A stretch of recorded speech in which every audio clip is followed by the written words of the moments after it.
Yo, what's going on, Dragon Ballers? Welcome back to another video. Today we're going over my top 5 rogue recommendations for you guys to try out in the July 2020 format. These are decks that are going to be off-meta picks, but I think you'll have fun playing them. They even fit in some niche roles in the meta. That being said, if you guys are new here, make sure to subscribe, hit that bell so you never miss a video. And if you guys want to help support the channel, there are many ways down in the description you can help do so. But today, guys, if you want to buy any of the cards you see in today's video, feel free to use my link in the description to TCG Player. Really does help me out, and I really do appreciate each and every one of you guys that supports me in all different kinds of ways. Anyways, let's jump right into this. All right, first slide might be a little bit surprising. We're talking about Sin Shenron in Rogue. This deck just hasn't been putting up the results it was putting up last format, and I'm kind of assuming that just, going from last format to now, most decks are just very well equipped to deal with a 9-drop Sin Shenron with some simple and cheap spot removal. That's just a reality of a deck like this, where you're so centralized around a boss monster like that, that is very impactful, is very powerful, but does fall pretty easily to removal. So yeah, we're putting Sin in Rogue for now. If it starts topping more consistently, I would definitely bump it back up to meta. But I mean, as far as yellow goes, it's just Trunks Vegeta totally representing the color as far as like the meta pick, right? But Sin is still good. I think you can still play Control Sin, and a lot of players are not necessarily going to be prepared, especially if they're a little bit less competitive minded. But I do think there may be something here to the Sin aggressive build, because yellow got a lot of new aggressive tools that are kind of interesting to look at, right? And Sin has always had the potential to play an aggressive deck if you play the specific dragons, like the Take a Life Crit Dragon, and different cheap ones like that, like Nova for 1, and then you can reborn the Naturon Shenron for double strike. So you have some ways to get some pretty efficient damage in, but 2 new cards that Sin now has access to that might help it be a bit more aggressive. One of which is going to be Piccolo Gohan Newfound Might, right? So the thing with aggro Sin before was that you could super easily play Cell Xeno on turn 2. And that was before the Cell Xeno errata that basically took his quad strike and put it into his auto instead of just leaving it as a base keyword skill, right? Once that got changed, the aggro version of Sin kind of fell apart. But now you have Piccolo Gohan Newfound Might, which is super playable by turn 3, even sometimes turn 2. And obviously it's not the same exact impact as Cell Xeno, but it is a free 40k battle card that draws 2 cards, taps a pesky blocker, and doesn't force you to sacrifice your board, right? So a lot of times if you're making a really aggressive push on turn 2, especially if you went first, it's going to be hard for your opponent to kind of answer your entire board if you're able to vomit out a ton of cards, right? So that added on to the rest of your board, I mean, they'll probably prioritize killing your SCR, but you'll still have a lot of other battle cards on board that you didn't have to sacrifice to Cell Xeno, which is kind of cool. The other cool tool that Sin aggro has is the SS2 Gohan Unison. We've seen Sin play other unisons that aren't necessarily 4-drops. Sin has played Vegeta Unison of Fury in the past when it had to answer certain bombs, but this unison seems very playable in the deck, especially if you can use the different dragons to take your own life, go down in life quickly. And then you have the unison to just go -3, give your leader +5, give itself +5, go for the triple attack, and then attempt to go for game, maybe on a turn 3, on a turn 4, right? So aggro Sin seems like a cool rogue to work with, but of course if you guys like the control aspect of Sin, you can keep playing that and should be fine, at least on a rogue level. Next up, we have a pick that I really like. I've actually been building this for a friend of mine. So we have SSB Vegeta Spirit Boost Elite. This is a leader that is honestly very, very strong, but unfortunately just outclassed by a few other red decks in the meta. But I still think there's something here to this starter deck Vegeta leader, because the 2-cost unison pool is still pretty solid. They all draw you cards, which is really good, but the particular build of starter deck Vegeta that I like is the Bardock's Crew build, and a lot of this video is gonna be recommending to you guys different aggressive decks, because the meta right now is all like mid-range and a little bit of control. There's not too much like true maybe turn 3 aggro, like turn 4 the latest, right? Like the current aggro decks, like maybe U7 and GT, they're not really thinking about winning until at least turn 4, right? But some of these decks can put on some pretty significant pressure even on turn 2, turn 3, right? So Spirit Boost Elite Vegeta with the Bardock's Crew engine can do a lot of cool things. Basically on your turn 2, you're going to play your unison, get yourself awakened, get that draw, And then your leader now gives your unison double strike, so that's big damage. But now you can also go into the Bardock's Crew Engine, which you can play Super Saiyan Enlightenment as early as turn 2, revive another Saiyan, give it 5,000 power, go in. You have a lot of crit damage in the deck as well, so I think that this is a pretty cool aggressive pick. One great thing about red aggro, and I mean like, you know, more pure aggro decks, is access to so many answer cards. I mean, you have Broly Crown, you have Resolve Renewed, you have King Vegeta Hidden Ambitions to answer cards like Dormant Potential and even like Sparking D Magics against blue, which if you're putting on significant pressure against blue, a lot of times they're gonna have to tap a lot of their energy to defend themselves and then possibly sparking the D Magic. Like, that's very realistic if you're putting a lot of pressure onto these players. So I like this deck a lot as a kind of rogue red aggro pick.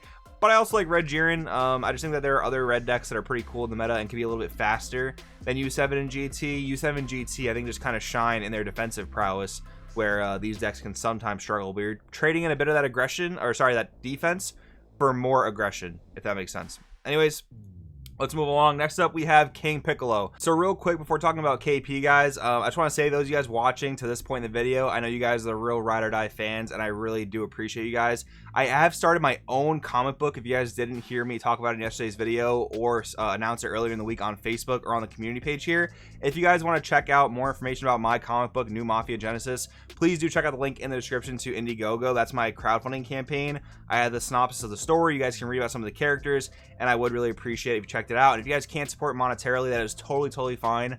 I really just appreciate you guys checking out the video, to be honest. But if you guys want, share it with a friend who is into comic books. That would really help me out. Anyways, let's get back into this. So King Piccolo as another red rogue aggro pick. KP is still really good, man. I mean, so many players just kind of wrote it off after the ban list took away Piano and 3 copies of the Piccolo Junior Unison.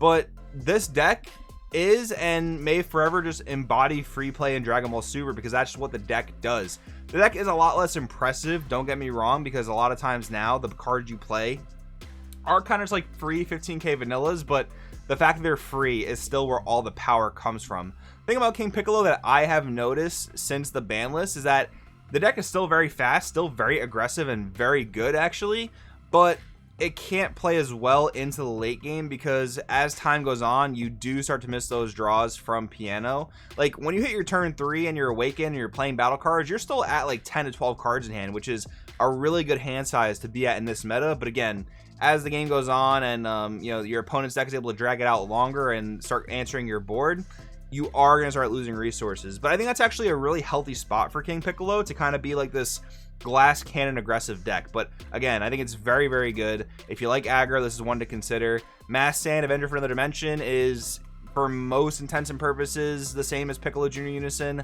Yes, your symbol doesn't have the same effect that it normally would, but again, free 15Ks, you can't really complain when you're playing battle cards for literally 0 energy. And then of course you have a solid boss monster in the Pan GT Trio.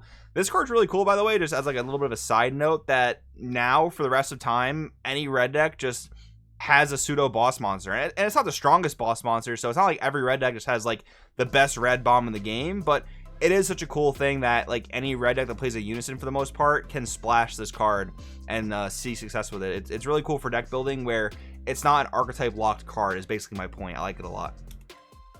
Then we have a really out of left field pick, and that is Shenron Veggies. Okay, hear me out here. This is a deck that I have been revisiting in my brain for quite some time, mostly because one of my closest friends in the game is a big U6 fan, and I'm always trying to think about the most broken things you can do in the game, right? That's kind of where the competitive mindset will take you a lot of the times. So when I look at Miraculous Rival Shenron and the ability to play the U6 package, you've got a couple good things going for you. You got free play, right? So assembling the squad you can use for free on most Wish Leaders Awaken side, and that'll let you play Sand Teamwork Kaba straight from your deck, which will then let you get a top 10 searched for a Kale or a Caulifla. If it's a Caulifla, you can play it, and then there's a red Caulifla, I believe, that lets you look at the top 7 again, and then play a Universe 6 battle card, right? So off that 0 energy play, you just created 3 battle cards, and then, you know, whatever pressure you can apply by actually using energy is only going to add to the significance of your board, right? So it's a really cool thing in concept. This might not necessarily be the leader to use with it. You have a few options. You have Shenron leader, you have Porunga leader, maybe some of the other off-pick rogue Shenron leaders can also facilitate this. But it kind of just matters like what Wish ultimate you want to use, right? Like Shenron's ultimate to give something triple attack is great. Purunga has been errated, but it can still revive a lot of your significant battle cards in a build like this.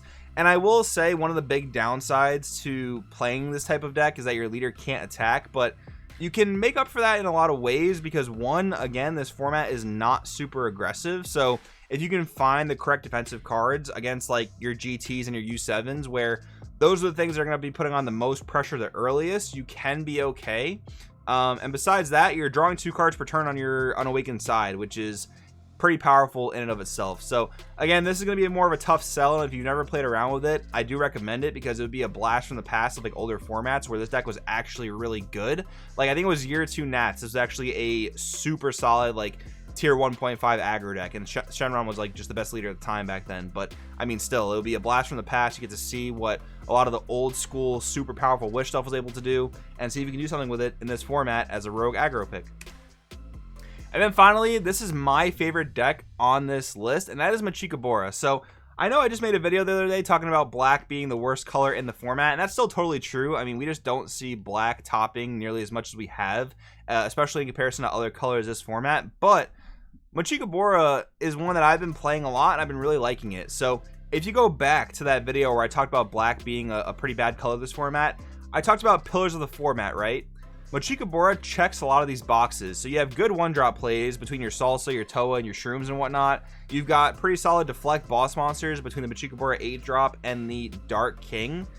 Besides that, you got your own built-in Floodgate with Poutine right here. You've got answers to Floodgates with Super Kamehameha. You've got good card draw because the leader draws 2 cards per turn on its unawakened side.